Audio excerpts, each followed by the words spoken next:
Hello, everybody, and welcome back to another episode of Microsoft Flight Simulator. And in this episode, I've got some very crucial news for you guys in regards to the 787 and the 747. Wonderful update on its way for both of these aircraft. Stick around.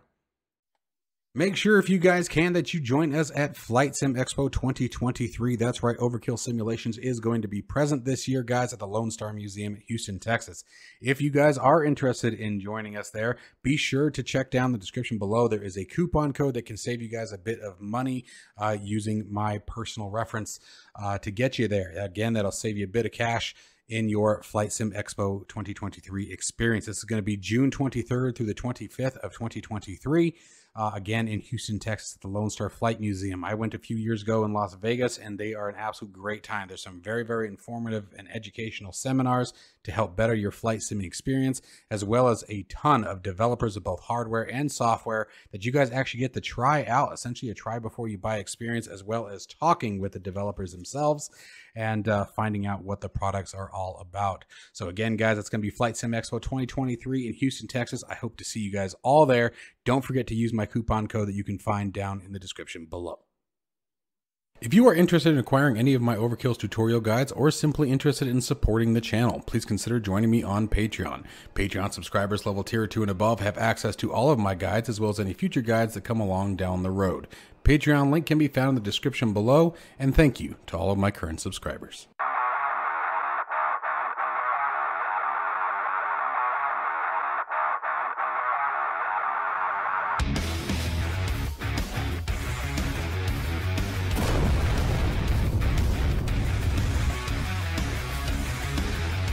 Okay, so first up, guys, as I said, there's some amazing information about the updates coming for the 787 and the 747.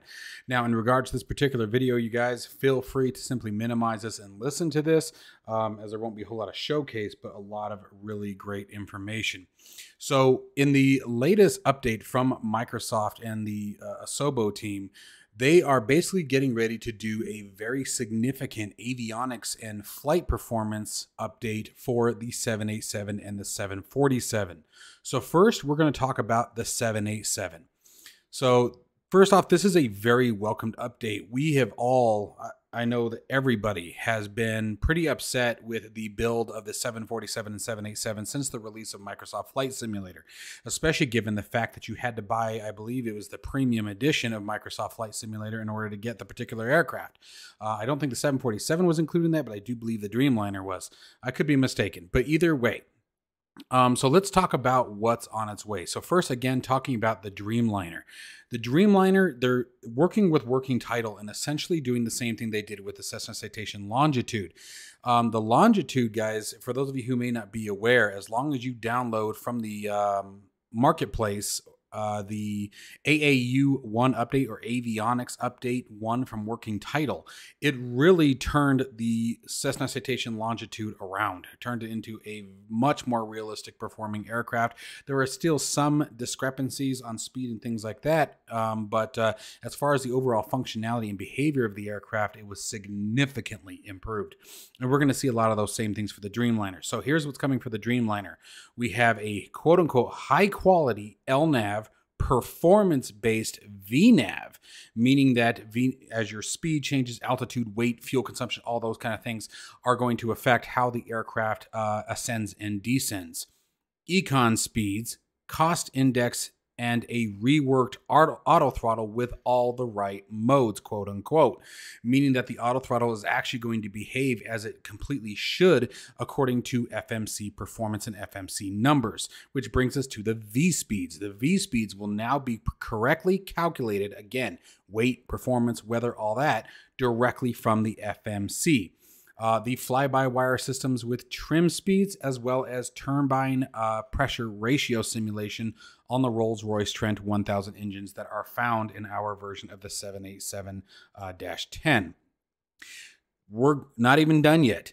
Completely overhauled screen visuals, all new fonts, and all of the plane's autopilot modes are also being reworked. So they're taking everything from the layout of the screens to the fonts to the coloring, displays functioning as they are supposed to in the real aircraft, As well as for those of you who enjoy the HUD, they've also mentioned a new decluttered mode for low visibility approaches. And essentially what that's going to do is, instead of having all of the information clouding over your field of view, you're just going to get an outline of the runway in that decluttered mode. And again, that is designed specifically for, coming in on like Cat 3 approaches where you can't see a damn thing. So super excited for this stuff, as well as systems and synoptic pages. So now we're going to actually be able to go through the different performance pages and system pages, hydraulics, electronics, airflow, cabin pressure, all that good stuff is now going to be displayed correctly on the various screens. As well as, here it comes, an updated flight model based on real performance data. As we all know, the flight performance of the 787 was an absolute disaster upon its release, and that's why many of us were using the heavy division mod, which again greatly enhanced it. The guide that I wrote was based on the heavy divisions mod as well. So this is a massive update, and we're only talking about the 787 right now. Now, it is very clear based on the statements that were made that this is in no way going to make the 787 a study level, there it is, we said the word, study level aircraft. But what it should feel like is a much better simulation of the aircraft.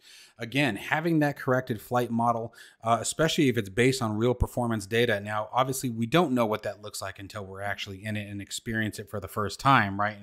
And compare it. So I would definitely recommend that prior to this update, you guys, which I believe is supposed to be on June 23rd, which is, if you guys don't know, also the day that Asobo and Microsoft are going to be at the Flight Sim Expo 2023. So I do recommend flying the aircraft shortly beforehand so you guys can really get an idea of what the difference is if you enjoy those aircraft, which means that your first flight, is going to be probably annoying, but it should make the aircraft that much more enjoyable when you fly it after the update. They're also adding the checklist directly into the PFD and MFD screen, so you'll actually be able to see that right on hand. Working Title had talked about previously not being able to add that into the CJ4 when we had talked about that previously after AAU1 was released, but it seems like that has been resolved here. There's a ton of different things that are also being addressed here with some of the screenshots that were available in the live stream. And that was, for example, the updated CAS messages, the PFD, which was actually showing the VNAV speed mode on climb. So they're definitely diving pretty deep into it. It's going to be pretty impressive. I'm really looking forward to this. Another very awesome feature that they've done here is the CDUs, okay, the control units for the FMC.